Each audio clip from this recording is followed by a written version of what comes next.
أعوذ بالله من الشيطان الرجيم بسم الله الرحمن الرحيم بخاری شریف کی 111 حدیث اور کتاب علم کی 53 حدیث ہے۔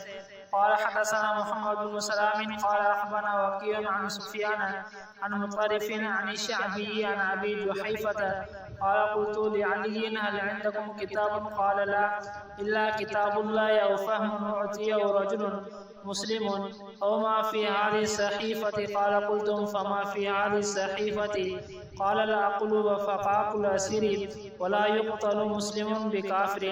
ابو جحیفہ سے روایت ہے کہ میں نے حضرت علی رضی اللہ عنہ سے پوچھا کیا آپ کے پاس کوئی کتاب ہے؟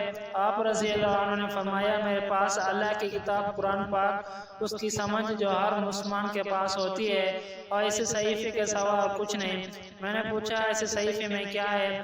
آپ رضی اللہ عنہ نے فرمایا اس میں دیت اور قیدیوں کے رہائی سے متعلق احکامات ہیں، اور یہ بھی ہے کہ مسلمان کو کافر کے بدلے قتل نہ کیا جائے۔